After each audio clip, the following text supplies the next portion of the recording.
다 같이 자리에 일어나셔서 창조의 아버지를 부르시며 2부 예배를 하나님께 올려드리겠습니다.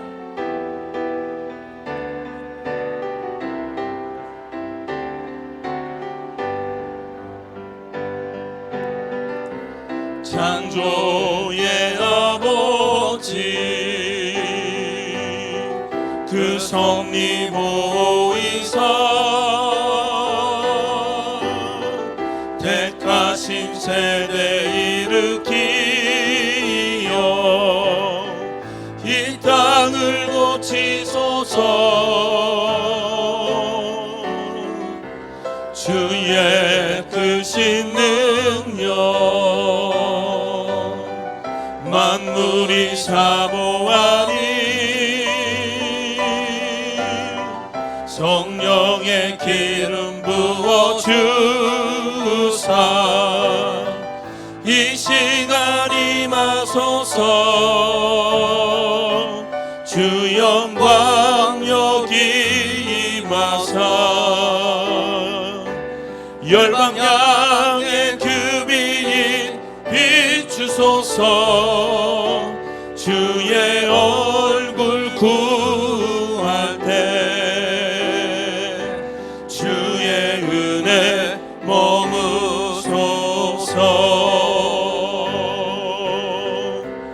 열방의 통치자 세상이 보리라. 신실한 주의 약속으로 교회는 승리하리. 우릴 돌아보사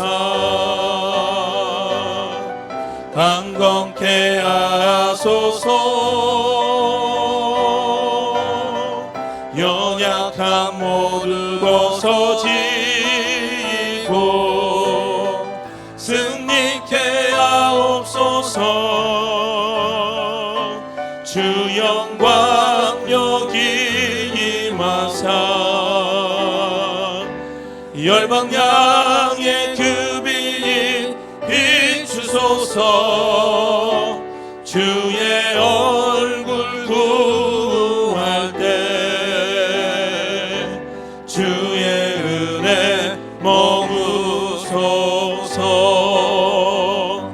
영광 영광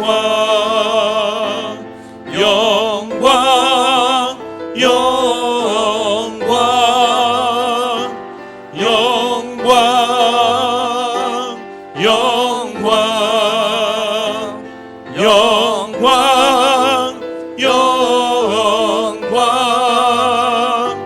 영광 영광 영광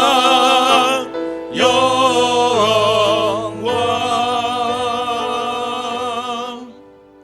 할렐루야. 의인들의 장막에는 기쁜 소리 구원의 소리가 있으며 여호와의 오른손이 권능을 베푸시며 여호와의 오른손이 높이 들렸으며 여호와의 오른손이 권능을 베푸시는도다.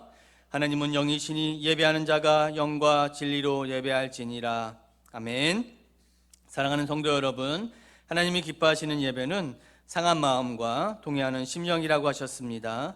이 시간 예수님의 십자가를 의지하여 기도하실 때 한 주간의 삶을 돌아보며 회개할 것은 회개하시고 하나님 앞에 의탁할 것은 온전히 의탁하는 기도를 드리시기 바랍니다. 또한 이 예배가 성령 충만하며 주님의 임재가 가득한 예배가 될 수 있도록 예배자인 자신과 이 예배를 위해서도 한 목소리로 기도하며 하나님 앞에 나아가기를 원합니다. 기도하겠습니다. 주님 감사합니다. 아버지, 우리에게 은혜를 내려 주셔서 하나님 우리에게 2023년 새해를 맞이하게 하여 주시고 하나님 이 새해 명절에 하나님 우리가 이곳에 나와 먼저 기도하고 찬양하고 예배드리고자 모였사오니 하나님 우리에게 은혜와 하나님의 한량없는 감사와 은혜가 넘쳐나는 귀한 예배가 되게 하여 주시옵소서. 특별히 우리 마음에 하나님 모든 죄악된 모습들을 다시 한번 내려놓고 주님 앞에 기도하는 자리에, 예배의 자리에 나왔사오니 우리에게 하나님의 성령의 역사하심을 통하여 응답하여 주시고 그 은혜와 그 감사와 그 감격이 넘쳐나는 귀한 시간 되게 하여 주시옵소서. 주님 말씀을 선포하시는 목사님, 또 기도를 담당하고 있는 장로님에게 하나님 한량없는 은혜를 부어주시고 그 모든 순서마다 주님의 은혜와 감사가 넘쳐나는 예배가 되게 하여 주시옵소서.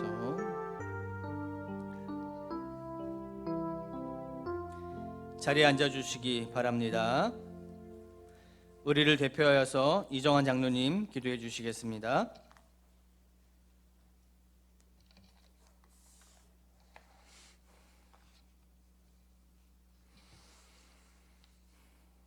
지난 한 주 동안도 하나님의 도우심으로 은혜 아래 거할 수 있도록 인도하신 주님께 감사를 드리옵나이다. 부족한 저희들을 주님의 존전에 불러주시고 하나님의 성호를 소리 높여 찬양케 하시고 예배의 자리로 나와 알게 모르게 지은 모든 죄를 자백하고 회개하오니 십자가의 은혜로 사하여 주시어서 주님께서 택하여 주시고 하늘나라의 소명을 품고 살아가는 천국 백성으로 기쁨과 감사가 넘치게 하여 주시옵소서. 오늘은 구정명절을 맞이하여 많은 성도들이 전국적으로 이동하는 가운데 있사오니 안전운행을 하게 하여 주시고 믿지 않는 가족들이 주님께로 나올 수 있도록 인도하여 주시옵소서. 대한민국을 사랑해 주시고 지금까지 인도하신 하나님께 감사를 드리오며 하루속히 코로나가 종식되어 마스크를 벗고 마음껏 소리 높여 주님을 찬양케 하여 주시어서 침체된 경제가 살아나고 남과 북이 복음으로 하나 되어 세계 속에 선교 강국으로 우뚝 서게 하여 주시길 원하옵나이다. 열방에 흩어져 복음을 전하는 선교지마다 믿음의 역사가 나타나게 하셔서 재림의 주로 오실 때까지 복음 전파에 전념할 수 있도록 믿음의 동역자들과 후원자들을 붙여 주시옵소서. 사랑교회를 지금까지 42년 동안 지켜주시고 성도들을 말씀과 기도로 거듭나게 하셔서 주님께서 부여하신 사명을 잘 감당케 하시고 본인들의 자리를 지키게 하시니 감사를 드리옵나이다. 성준호 목사님을 통하여 사랑교회가 질적 양적으로 부흥케 하셔서 유년부와 교육부가 말씀으로 잘 양육되어 청년부가 젊은 세대들이 주축이 되어서 다음 세대의 세대계등이 은혜 가운데 잘 이루어지게 하여 주시옵소서.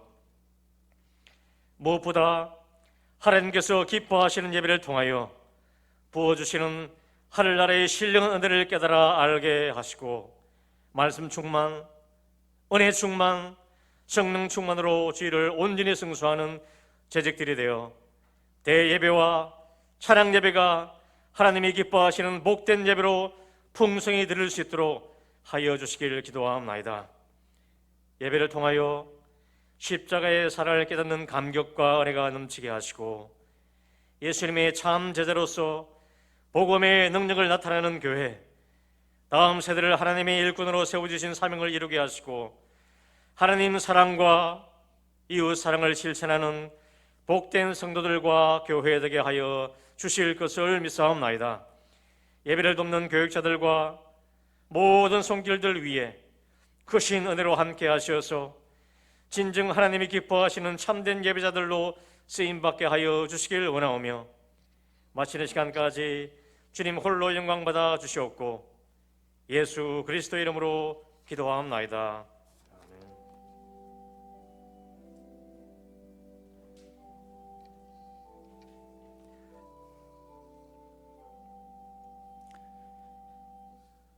이 시간은 기쁨의 찬양이라는 제목의 찬송으로 호산나 성가대가 하나님께 찬송 올려드리겠습니다.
아멘. 귀한 찬송 감사합니다. 오늘 우리에게 주실 하나님의 말씀 데살로니가전서 2장 7절에서 12절의 말씀입니다. 데살로니가전서 2장 7절에서 12절의 말씀 교독하겠습니다. 우리는 그리스도의 사도로서 마땅히 권위를 주장할 수 있으나 도리어 너희 가운데서 유순한 자가 되어 유모가 자기 자녀를 기름과 같이 하였으니 우리는 그리스도의 사도로서 마땅히 권위를 복음을 뿐 아니라 우리의 목숨까지도 너희에게 주기를 기뻐함은 너희도 우리에게 주기를 기뻐함은 너희가 우리의 사랑하는 자 됨이라. 형제들아, 우리의 수고와 애쓴 것을 너희가 기억하리니 너희 아무에게도 폐를 끼치지 아니하려고 밤낮으로 일하면서 너희에게 하나님의 복음을 전하였노라. 우리가 너희 믿는 자들을 향하여 어떻게 거룩하고 옳고 흠없이 행하였는지에 대하여 너희가 증인이요 하나님도 그러하시도다. 너희도 아는 바와 같이 우리가 너희 각 사람에게 아버지가 자기 자녀에게 하듯 권면하고 위로하고 경계하노니 같이 있습니다. 이는 너희를 부르사 자기 나라와 영광에 이르게 하시는 하나님께 합당하게 행하게 하려 함이라. 아멘. 하나님이 기뻐하시는 교회 세 번째 이야기, 우리 성준호 목사님 나오셔서 말씀 전해 주시겠습니다.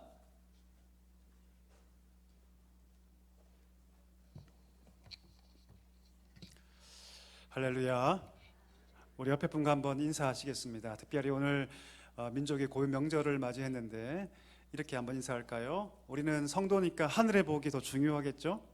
이렇게 인사하겠습니다. 하늘의 복이 충만하시기를 소망합니다.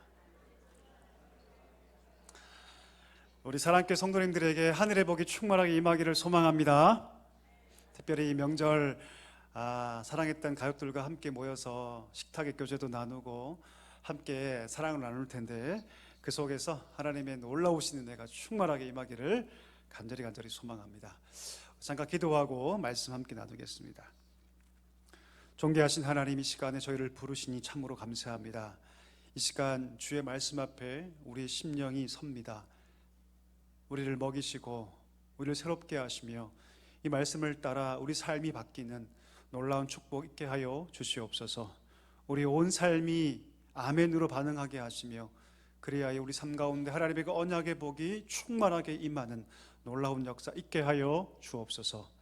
이 시간 오직 하나님의 역사만을 구하며 예수님의 이름으로 기도하옵나이다. 아멘. 우리 계속해서 하나님이 기뻐하시는 교회란 주제를 가지고 우리 세 번째 시간을 함께 하고 있습니다. 저는 우리가 함께 보고 있는 이 말씀을 통해서 우리 사랑교회가 정말 하나님이 기뻐하시는 교회가 되었으면 좋겠습니다. 여러분 아멘이십니까? 예, 정말 하나님 기뻐하시는 교회, 하나님이 흡족해 하시는 그런 교회가 되었으면 좋겠습니다. 오늘 세 번째 시간입니다. 여러분 매년마다 어김없이 태풍이 불죠. 태풍이 불면 정말 천문학적인 피해를 우리가 겪습니다. 특히 많은 농가에서 태풍 때문에 어려움을 당하죠. 그래서 우리가 태풍이 불 때는 사실 좀 걱정이 앞서는 게 사실입니다. 태풍 분다 그럴 때 좋아하시는 분들이 계실까요? 아무도 안 계실 거예요.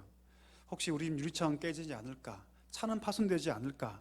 혹시 뜻하지 않은 곳에서 문제가 발생하지 않을까라는 생각이 앞서죠. 자, 그런데 여러분 태풍이 나쁜 것만일까요? 그렇지 않습니다. 잘 알아보니까 태풍에게도 유익한 점이 있습니다.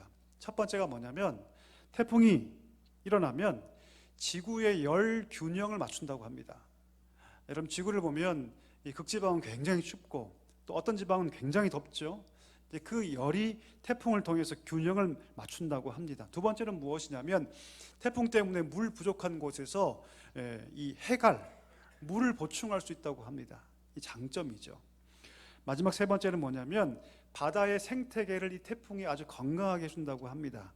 깊은 바닷속과 해수면이 이렇게 뒤섞이게 해서 순환시켜서 바다 생태계를 아주 활성화시킨다고 하죠. 단점밖에 없던 그런 태풍, 우리 인간의 관점에서는 굉장히 태풍이 사실은 어려운 거지만 생태의 관점에서 보면 장점들이 있다는 것을 알 수 있죠. 여러분, 우리 인생에도 태풍이 불어옵니다.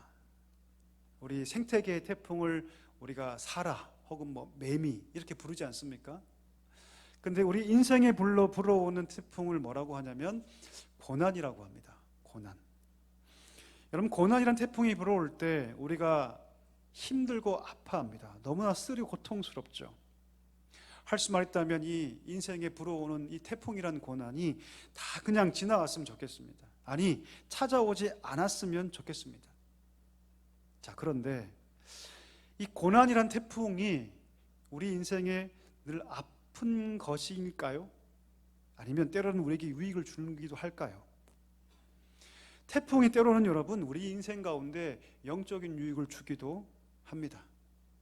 그 고난이 고난으로만 끝나는 것이 아니라 때때로 우리 인생 가운데 영적인 유익을 준다는 것이죠. 예레미야 11장에 보면 그 유익을 이렇게 얘기합니다. 내가 고난을 통해서 주께 부르짖게 되었다. 내가 고난 당하기 전에는 하나님을 향해서 부르짖지 못했는데 내가 고난을 경험한 이후에 하나님께 부르짖게 되었다. 시편 119편에 보면 이런 말을 합니다. 고난을 통해서 내가 하나님 말씀을 알게 되었다. 주의 율례를 배우게 되었다. 그리고 그 말씀을 사랑하게 되었다.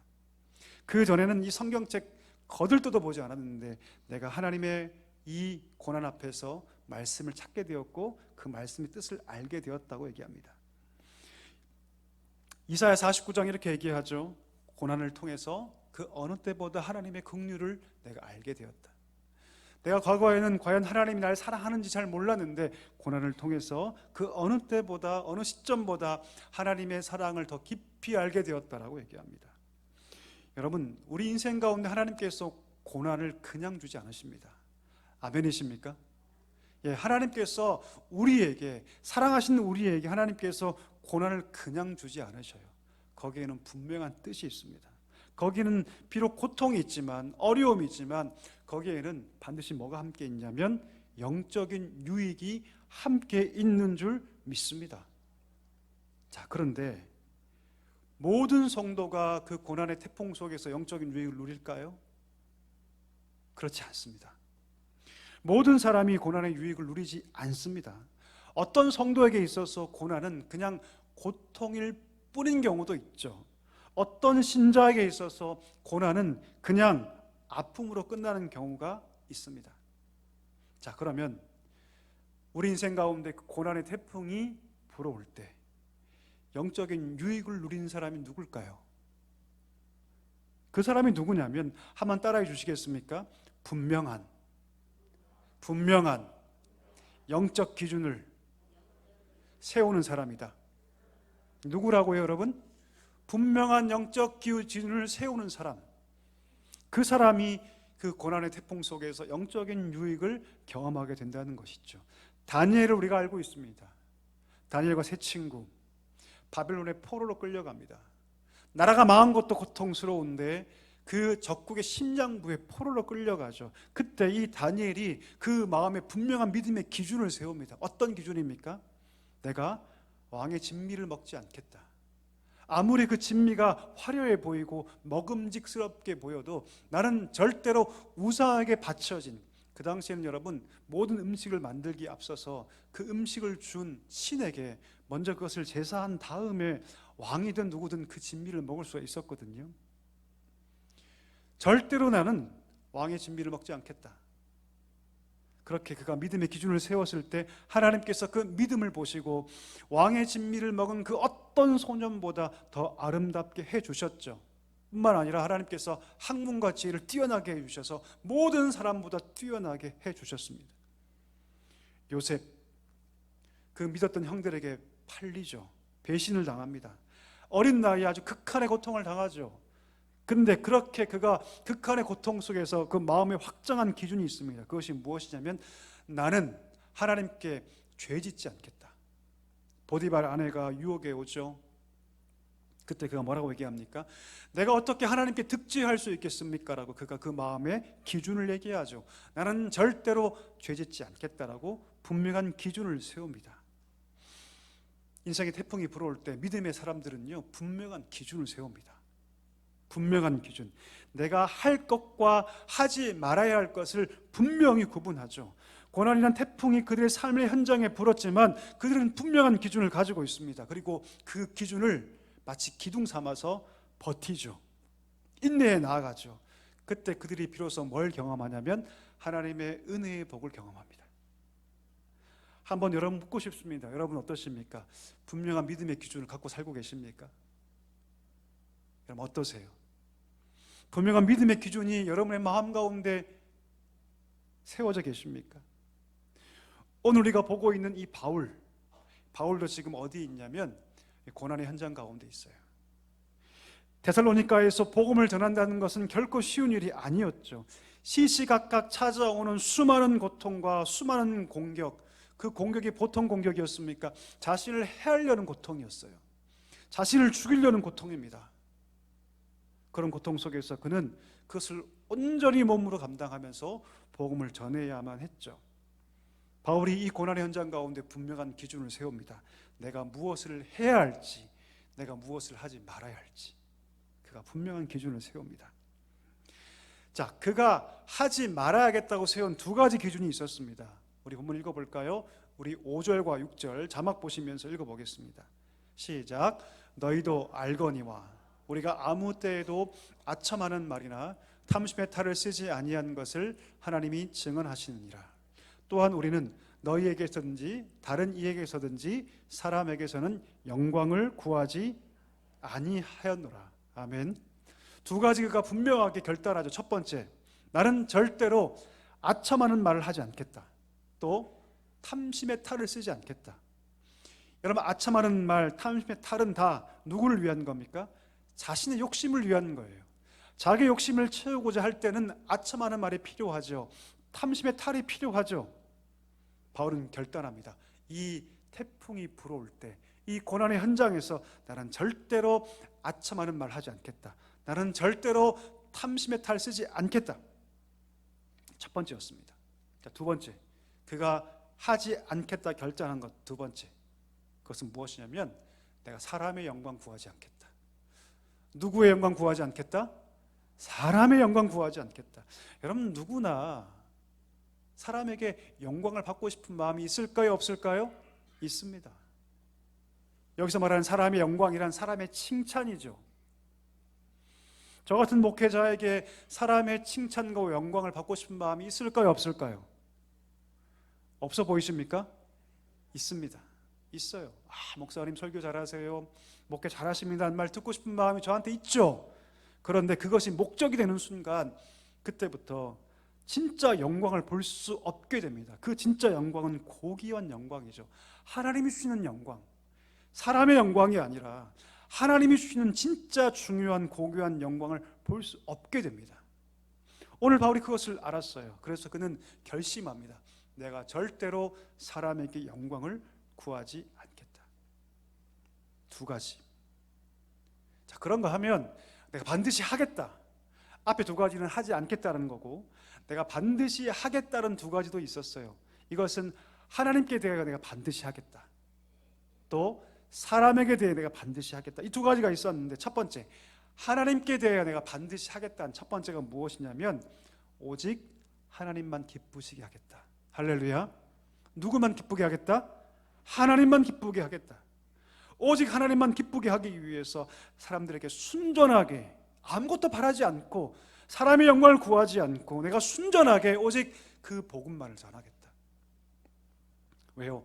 하나님이 그 중심을 살피시기 때문입니다. 하나님이 그 마음의 상황을 살피시기 때문에 내가 순전한 마음으로 오직 하나님만 기쁘시게 하기 위하여 오늘도 그 복음 전하겠다. 그가 마음에 결단했던 것이죠. 이 첫 번째 결단이었습니다.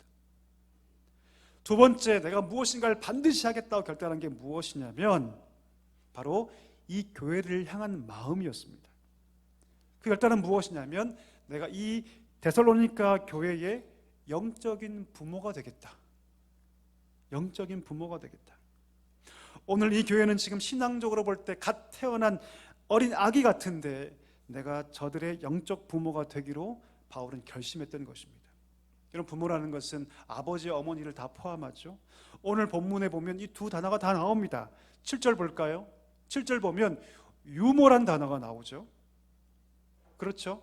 또 11절에 보면 아버지란 단어가 나옵니다. 무슨 말입니까? 오늘 바울은 이 데살로니가 교회를 영적으로 입양합니다. 그리고 그렇게 입양한 교회를 마음에 품고 그들의 성장과 성숙을 위해서 자신을 기꺼이 내어주기로 결심했던 것이죠. 자, 첫 번째, 그러면 아버지로서 바울은 어떤 노력할까요?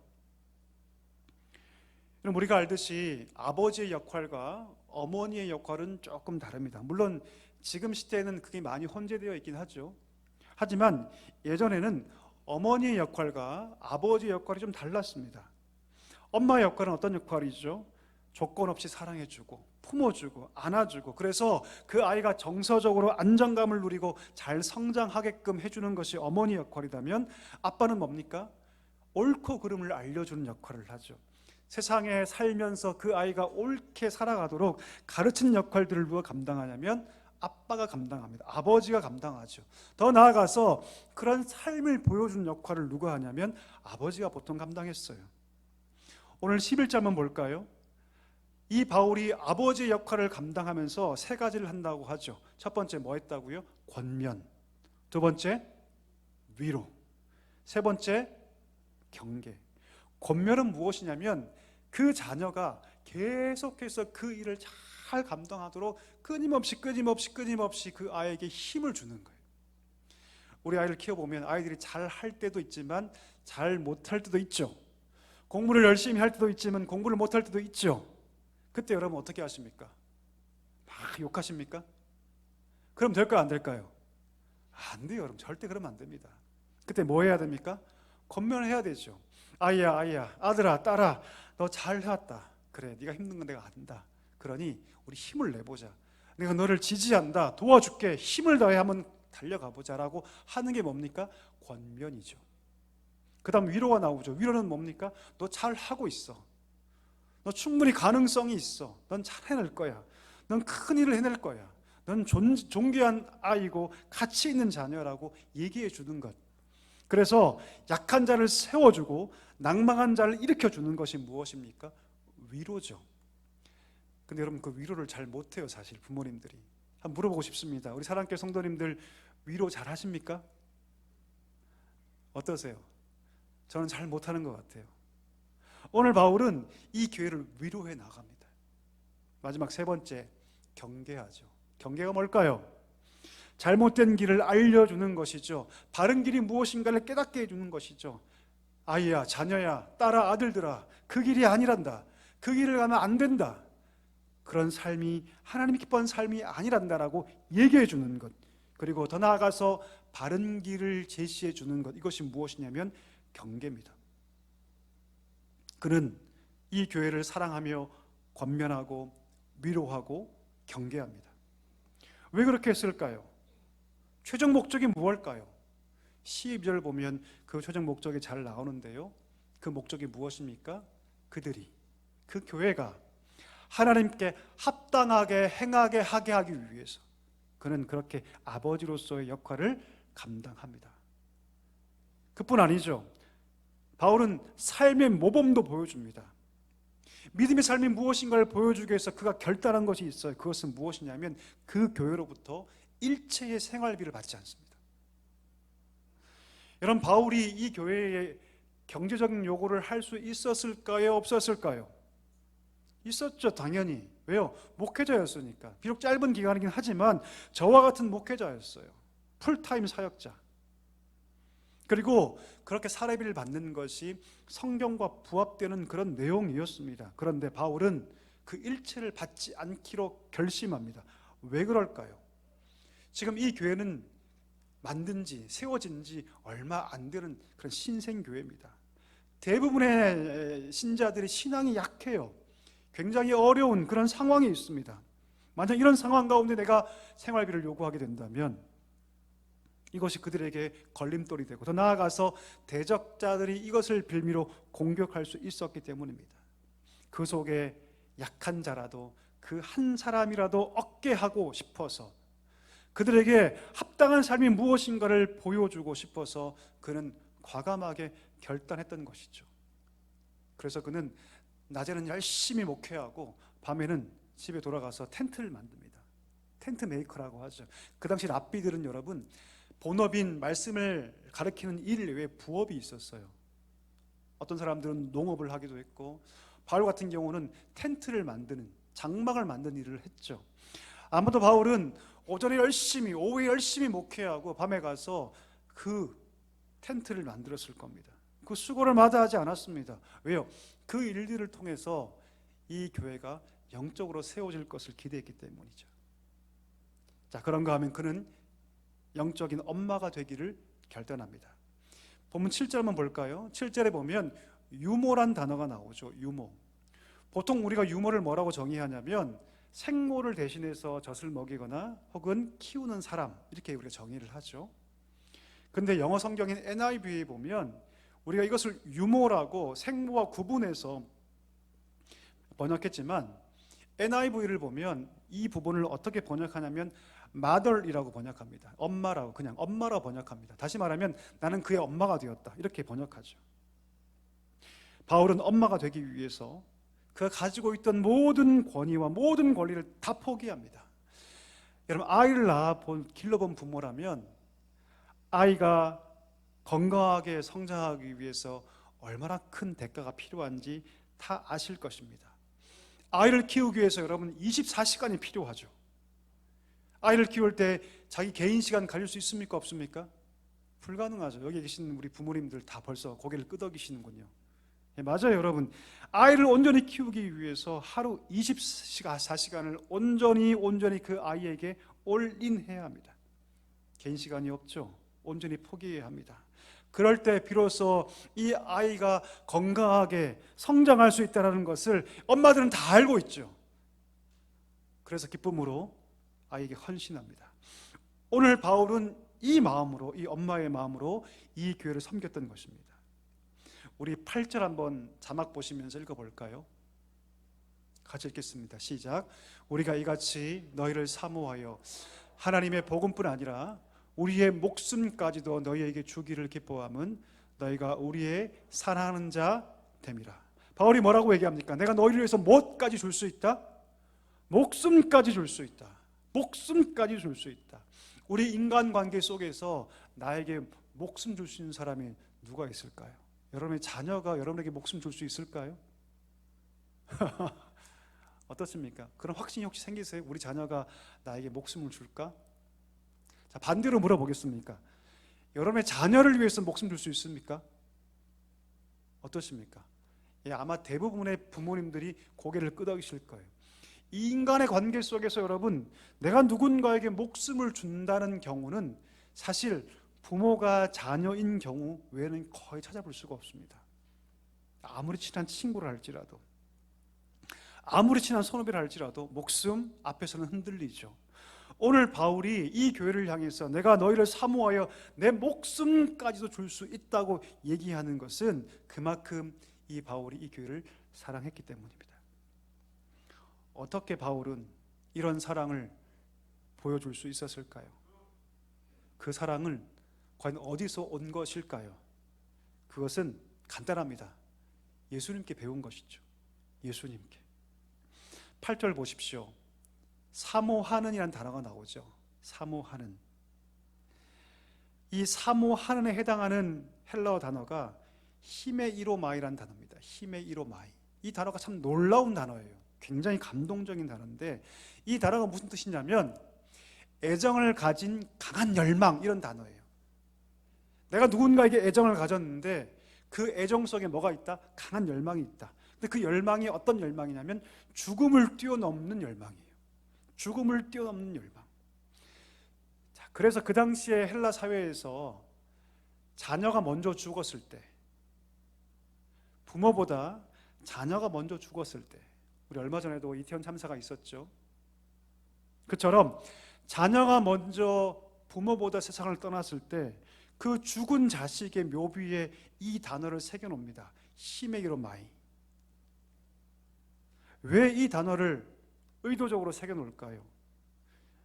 거기에 무슨 뜻이 있냐면 만약에 네가 돌아올 수 있게 된다면, 네가 만약에 나에게 돌아올 수 있게 된다면 내가 죽어도 된다는 뜻이에요. 안타깝게 내 자녀가 나보다 먼저 세상을 떠났는데 만약 그 죽은 자녀가 돌아올 수만 있다면 내 목숨도 내줄 수 있다는 그 사랑을 표현한 단어가 바로 이 단어입니다. 오늘 하나님 관점에서 이 교회는 이미 죽은 교회였죠. 과거에는 어떻게든 복음을 통해서 그들은 살려야만 했습니다. 오늘 그 사명감이, 그 부모의 마음이 오늘 바울에게 있었던 것이죠. 이 강렬한 사랑이 어디로부터 왔다고요? 바로 예수 그리스도로부터 온 것이죠. 자신에게 침뱉고 모욕하며 때리고 비방했던 자들, 심지어 자신을 못 박았던 그 자들을 향해서 우리 예수님 한 번도 욕하지 않으셨습니다. 오히려 그들을 불쌍히 여기셨죠. 하나님, 저들이 지금 그들이 무엇이 하는지를 전혀 알지 못하고 있으니 저들을 용서하여 주옵소서. 그 십자가에서 마지막 숨이 끊어지는 그 순간까지 저들을 용서해 달라고 하나님께 중보기도 했던 분, 바로 예수님의 그 마음이 오늘 바울에게 그대로 옮겨진 것이었죠. 그 바울을 통해서 이 교회가 무엇을 배우냐면 사랑을 배웁니다. 사랑을 배워요. 이 교회가 사랑을 배워요. 아, 사랑이란 그런 거구나. 말로만 하는 것이 아니구나. 혀로만 하는 것이 아니구나. 우리 말씀 읽어볼 거예요. 요한일서 3장 18절 말씀 같이 읽어보겠습니다. 시작. 자녀들아, 우리가 말과 혀로만 사랑하지 말고 행함과 진실함으로 하라. 여러분, 우리 예수님의 사랑이 말과 혀로만 하는 사랑이었나요? 아니죠. 우리 예수님의 사랑은 몸소 보여주시는 그런 사랑이었습니다. 오늘 바울이 보여주고 있는 사랑이 바로 그런 사랑이죠. 그 사랑을 이 교회가 그대로 배웁니다. 그리고 그대로 실천하죠. 그래서 이 교회는 작은 교회였고 신생교회였고 가진 것도 없는 교회였지만 사랑에 있어만큼은 그들은 말할 것이 없는 교회, 쓸 것이 없는 교회, 그런 멋진 교회가 되었던 것입니다. 여러분, 누군가를 사랑할 수 있게 된 것은요, 사랑을 받아야만 합니다. 우리 주위에 보면 사랑이 정말 많은 분들이 계시죠. 그분 옆에 가면 참 기분이 좋죠. 행복하죠. 마음이 따뜻해지죠. 그분은 왜 그렇게 되었을까요? 원래 타고난 성격이 좋아서 그럴 수 있습니다. 그러나 대부분의 경우는 그가 많은 사랑을 받았기 때문입니다. 많은 사랑을 받았기 때문에. 반대로 메말라요. 옆에 가기 싫어요. 힘들어요. 고통스러워요. 괜히 더 주저하게 됩니다. 왜요? 사랑받지 못했기 때문이죠. 답은 너무너무 간단해요, 여러분. 오늘 이 교회가 1장 3절처럼 사랑의 수고가 분명히 있는 교회, 4장 9절처럼 바울이 형제 사랑에 관하여서 내가 쓸 것이 없다라고 말할 정도 교회가 된 것은 바울로부터 그가 예수님의 사랑을 보았고 그 사랑을 그대로 받았기 때문입니다. 사랑하는 우리 사랑교회 성도 여러분, 우리는 지금 고난의 시기를 걸어가고 있습니다. 태풍이 불고 있죠. 이 태풍은 환경의 태풍입니다. 영적인 태풍이죠. 여전히 우리 가운데 코로나가 여전히 있습니다. 코로나가 처음 터지고 한때 교회가 마치 여러분 사회의 역적인 것처럼 그렇게 취급받던 때가 있었죠. 예. 아나무인식으로 고집스럽게 자기 신앙만을 추구하며 세상에 바이러스를 퍼뜨리는 존재, 이런 인식이 지금도 아직까지 조금 있습니다. 여전히. 그 고난의 때에 어떤 분들은 그러면 사회가 교회를 비난하고 마치 역적처럼 여기는 이 시대 가운데 어떻게 살아가는 것이 하나님이 기쁘시게 하는 그런 삶일까 고민하는 사람들이 있었습니다. 어떻게 이 상황을 역전시킬 수 있을까? 사람들이 우리를 역적으로 보는데 어떻게 이 상황을 역전시킬 수 있을까? 그리고 그들이 했던 방법은 의외로 간단했습니다. 무엇이냐면 사랑하는 것이었어요.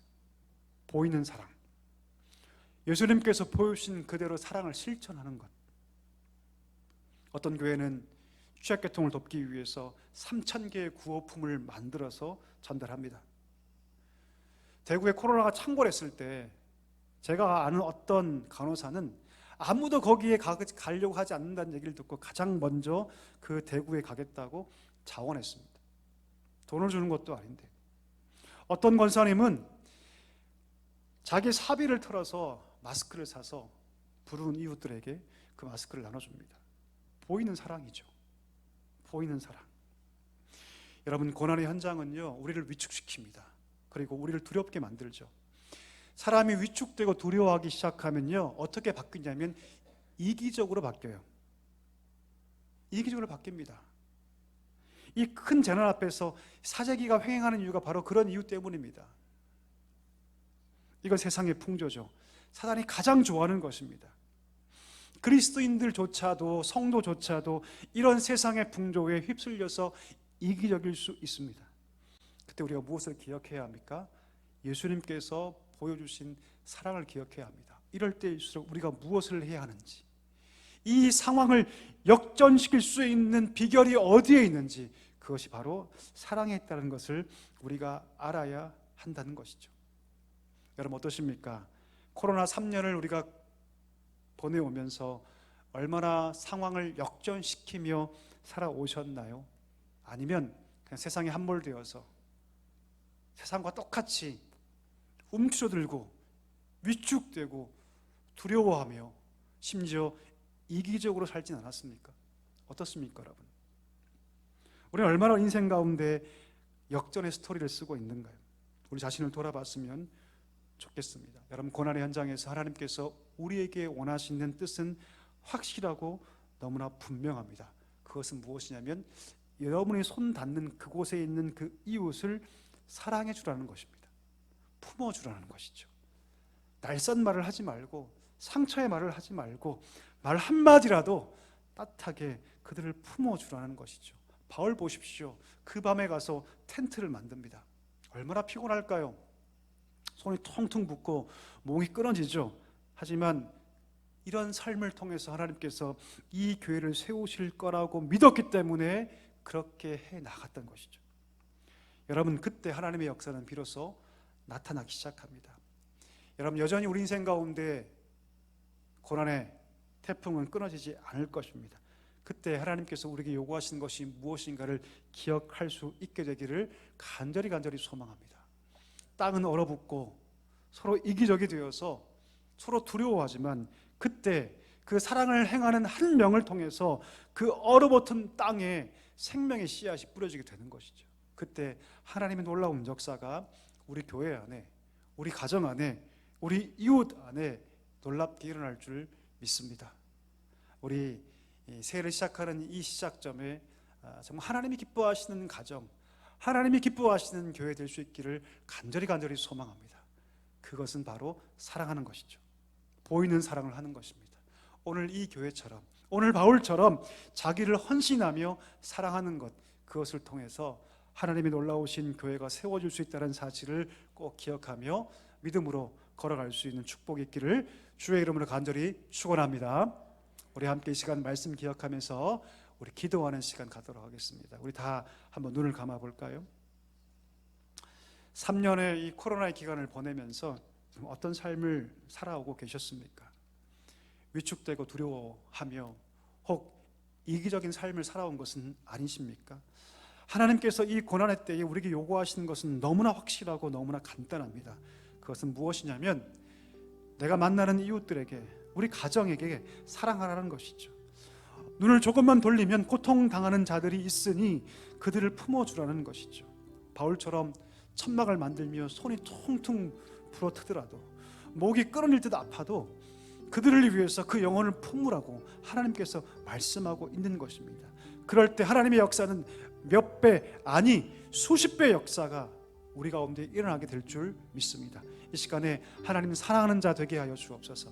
나만 아는 자가 아니라 사랑하는 자 되게 하여 주옵소서.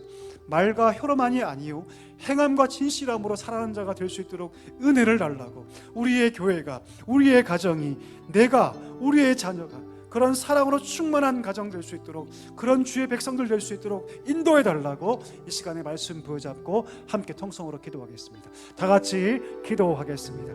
하나님 아버지 감사합니다. 우리를 불러주셨고 말씀 듣게 하시니 참으로 감사합니다. 이 고난의 현장에서 하나님께서 요구하신 것이 분명한 것을 기억하게 하여 주옵소서. 하나님, 이웃에게 사랑하는 자로 세워질 수 있도록 은혜를 더하여 주옵소서. 눈을 조금만 돌리면 고통당하는 자들이 있으니 그들을 품을 수 있는 자가 되게 하여 주시옵소서. 나만 알고 나를 위해 살며 나를 위해서만 사랑하는 자일 수 있도록 되지 않게 해주시고 오직 주님께서 보여주신 그대로 사랑을 행하며 살아갈 수 있는 자 되게 하여 주옵소서. 우리 사랑교회가 그런 교회 되어질 수 있도록 하나님 아버지 축복하여 주옵소서. 우리 귀한 성도들이 그런 가정 그런 성도를 낼 수 있도록 주여 축복하여 주옵소서. 그리하여 우리를 통해서 그 사랑의 역사가 이 지역을 뛰어넘어 온 세계 열방까지 흘러갈 수 있는 놀라운 은혜가 있게 하여 주시옵소서. 은혜가 풍성하신 하나님, 우리를 불러주시고 말씀 듣게 하시니 진실로 감사합니다. 고난의 태풍 현장 속에서 흔들리지 않게 해주시고 하나님께서 내게 원하신 듯이 사랑임을 기억하며 고통당하는 이웃에게 손을 내밀어 그 사랑을 행할 수 있는, 보이는 사랑을 행할 수 있는 우리 사랑교회 모든 성도들을 되게 하여 주시옵소서. 하나님께서 그 인생 가운데 복과 은혜를 주신다는 사실을 기억하며 기쁨으로 그 길을 걸어갈 수 있는 주의 백성들이 되게 하여 주시옵소서. 예수님의 이름으로 감사하며 기도하옵나이다. 아멘.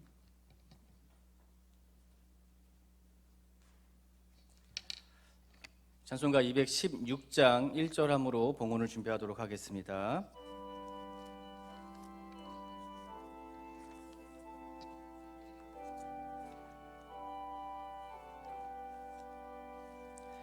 성자의 귀한 몸 날 위하여 버리신 그 사랑 고마워라. 내 머리 숙여서 주님께 비는 말 너무 주님께 바치리까.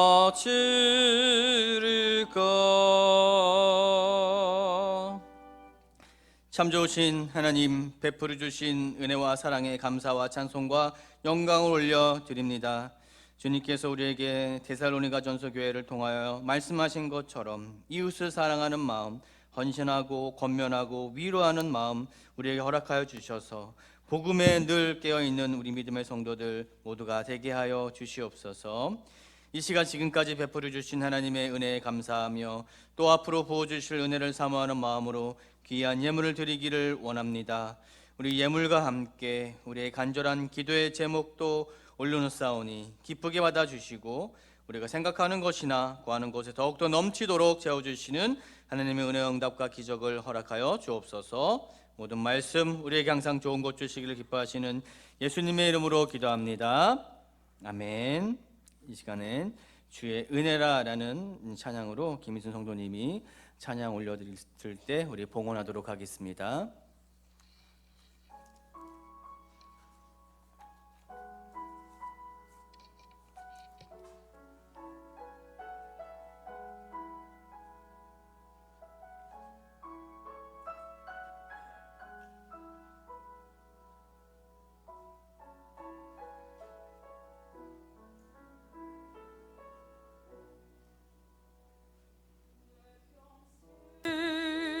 살아온 길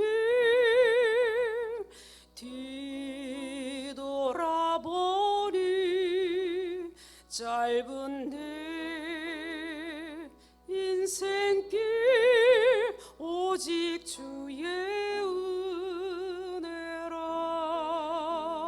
내 평생 살아온 길 뒤돌아보니 짧은 내 인생길 오직 주의 은혜라. 주의 은혜라 주의 은혜라. 내 평생 살아온 길 주의 은혜라 주의 은혜라.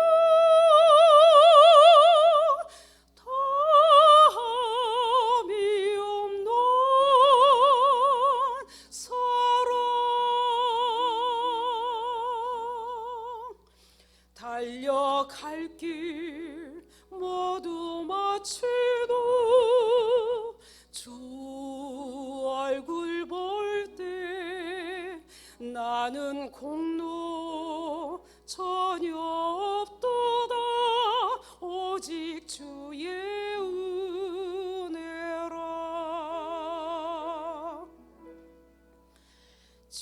지금까지 지내온 것 주의 크신 은혜라. 한이 없는 주의 사랑 어찌 이루 말하랴. 자나깨나 주의 선이 항상 살펴주시고 모든 일을 주 안에서 형통하게 하시니 주의 은혜라 주의 은혜라 내 평생 살아온 길 주의 은혜라 주의 은혜라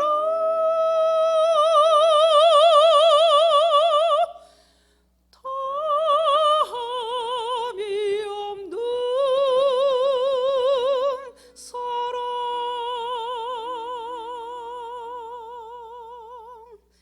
달려갈 길 모두 마치고 주 얼굴 볼 때 나는 공로 전혀 없도다 오직 주의 은혜라. 나는 공로 전혀 없도다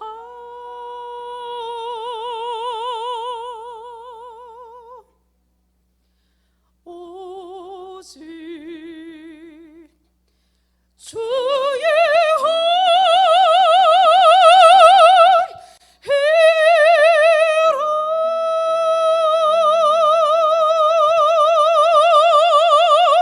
아멘.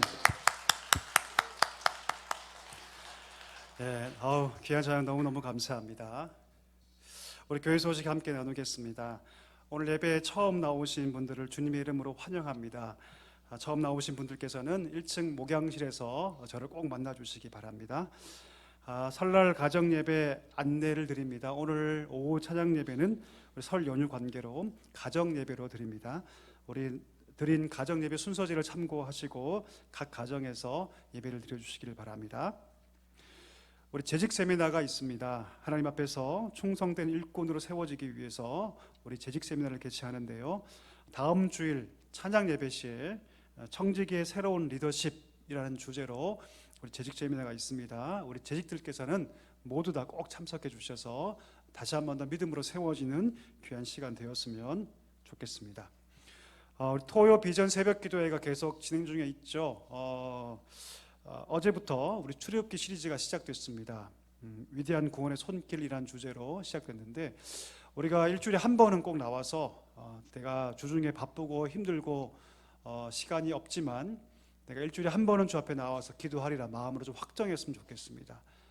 우리 한 마음으로 기도할 수 있는 때가 많지가 않은데 특별히 토요일 비전 새벽 기도회가 그런 자리가 되었으면 좋겠습니다. 꼭 기억해 주시고 우리 토요일 날 함께 해주시면 감사하겠습니다. 2월부터 대신방이 이제 시작됩니다. 각 신방을 이제 가정에서 하려고 하는데요. 우리 신방을 통해서 하나님의 은혜가 각 가정에 충만하게 임하도록 우리 기도해 주시고 참여해 주시면 감사하겠습니다.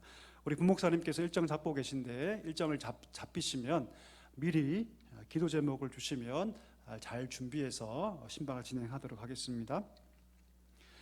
기부금 영수증 발급을 원하시는 분들께서는 한 주 전에 사무실로 신청해 주시기 바랍니다.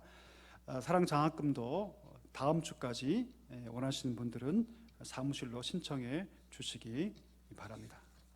다 함께 일어나서 찬송가 419장 419장을 찬송하겠습니다.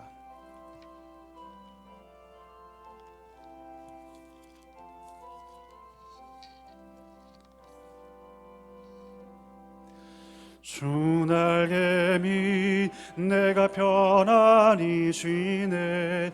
밤 깊고 비바람 불어쳐도 아버지께서 날 지켜주시니 거기서 평안히 쉬리로다. 주 날개미 평안하다. 그 사랑 그늘 자뉘뇨. 주 날개미 내 쉬는 영혼 영원히 거기서 살리. 주 날개미 나의 피난처 되니 거기서 쉬기를 원하노라. 세상이 나를 위로치 못하나 거기서 평화를 누리리라. 주 날개미 평안하다. 그 사랑 그늘 자뉘뇨. 주 날개미 내 쉬는 영혼 영원히 거기서 살리. 주 날개미 참된 기쁨이 있네. 고달픈 세상 길 가는 동안 나 거기 숨어 돌보심을 받고 영원한 안식을 얻으리라. 주 날개미 평안하다. 그 사랑 그늘 자뉘뇨. 주 날개미 내 쉬는 영혼 영원히 거기서 살리. 축도하겠습니다. 지금은 우리 구주 예수 그리스도의 은혜와 하나님 아버지의 다함없는 사랑과 성령의 위로 충만 교통하심이 우리 예수님 보여주신 그대로 온 사랑을 마음에 담아 만나는 모든 이웃과 가족 안에 그 사랑을 행하기를 소망하시는 사랑하는 사랑교회 모든 성도들 위해 그 가정 위에 이제와 영원까지 함께 있을지어다. 아멘.